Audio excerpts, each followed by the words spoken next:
Sveiki. Noriu trumpai Jums sudėlioti pagrindinius birželio mėnesio Europos parlamento sesijos akcentus. Štai, pateikiau pasiūlymą turėti diskusiją, priimti rezoliuciją dėl Rusijos keliamos grėsmės Baltijos valstybėms, Rumunijai, Suomijai. Pastarųjų savaičių, mėnesių įvykiai patys žinome. Rusija daro viską įmanoma, kad komplikuotų gyvenimą šių valstybių piliečiams. Didinti įtampą, siųsdama dronus, įvairiausius propagandos žinutes ir panašiai. Šitas dalykas atrodytų, kalbos. Galbūt įskrido vienas kitas dronas. Tačiau sistemingas veiksmas rodo, kad Rusijos valstybinio lygmens politika nukreipta prieš mus. Į tai privalu reaguoti. Ir man malonu iš tikrųjų pasakyti, kad štai, balsavimas parodė, kad kolegos Europos parlamente tikrai supranta situaciją ir linkę nelaukti, bet reaguoti. 412 parlamento narių pritarė šitai rezoliucijai. Rezoliucija aiškiai įvardėja ne tik tai grėsmės, bet ir Rusijos atsakomybę už padarytus veiksmus. Ši atsakomybė nedingsta. O kitas dalykas, iš tiesų kreipimasis padėti tiek Baltijos valstybėms, Rumunijai ir Suomijai visom įmanomam priemonėm. Ne tik tai papildomas finansavimas pasienio regionams, daugiau investicijų į oro gynybą ir panašiai, bet ir politinė parama. Kiek, sakyčiau, karštesnių diskusijų, kuomet štai Renew Europe kartu mes su mano kolega Dainiu Žalimu pasiūlėme apsvarstyti pastarųjų savaičių, mėnesių aktualią Lietuvoje, tai yra asmens duomenų vagystės. Ne visiems tai patiko, kai kas mus bandė net kaltinti, kad mes vėl keliame klausimą į Europą ir panašiai. Kitaip sakant, užsidarykime savo kiemelyje, valdžia žino, kaip padaryti. O valdžia žino tikrai, kaip padaryti. Valdžia slepia. 1,5 mėnesio slėpė nuo Lietuvos gyventojų jų asmens duomenų vagystę. Faktą. Nenorėjo nieko daugiau pasakyti, nes tai yra nepopuliaru.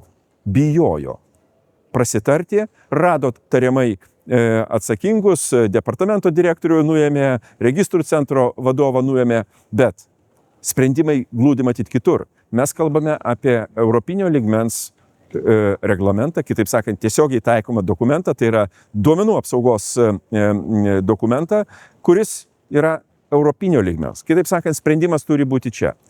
Tas blogas pavyzdys, kuris įvyko Lietuvoje, yra labai aktualus visai Europai. Daug kas iš mano kolegų parlamente, iš įvairių politinių grupių kalbėjo būtent apie tai, kad reikia iš tiesų išmokti pamokas ir investuoti daugiau. Atvirai tariant, dokumentai priimti 24 metais įpareigoja viešojo sektoriaus institucijas imtis pačių griežčiausių priemonių apsaugant asmens duomenis. Bet matome, kad situacija negerėja arba gerėja pernelyg lėtai, nei į mus nusitaikę priešiškos jėgos. Todėl aš atmetu visas tas kritikas, kad mes čia skundžiame kažką tai ir panašiai.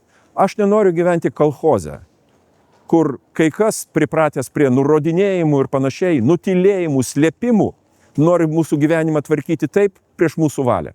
Aš noriu, kad viskas būtų europinio lygmens, kad mes padarytumėm viską, kad asmens duomenys, kurie yra beje mūsų tapatumo, mūsų nuosavybės dalis, būtų apsaugomi kuo labiau. Kągi, signalas pasiųstas, komisaras žadėjo imtis tam tikrų veiksmų, mes nepaliksime šito reikalo tylumoje, mes ir toliau reikalausime, kad viskas būtų atstatyta ir, tiesą sakant, padarytos išvados ateičiai. Europos parlamentas pritarė ilgai svarstytam klausimui, tai yra dėl tų migrantų, kuriems yra nesuteikta teisė pasilikti arba likti Europos Sąjungoje, grąžinimo. Nepopuliari tema, kai kas bandė ją politizuoti, sakydamas, kad, žinot, kad čia Europos Sąjunga stato sienas, kelia tvoras ir panašiai ir taip toliau. Bet žiūrėkit, mes kalbame apie tuos, kurie iš tikrųjų ieškodami lengvesnio gyvenimo nori prasmukti į Europos Sąjungą, įsitaisyti, galbūt daugelis žvelgia ir į socialinės rūpybos fondų galimybės ir panašiai, bet dauguma tų, kurios persekioja, kuriems reikia iš tikrųjų paramos, jie turi teisinės aplinkybės, teisinius pagrindus pasilikti ES. Mes apie juos nekalbam. Mes kalbam apie tuos, kuriems buvo atsakyta teisiškai, išnagrinėjus kiekvieno individualiai situaciją ir jie priversti palikti ES.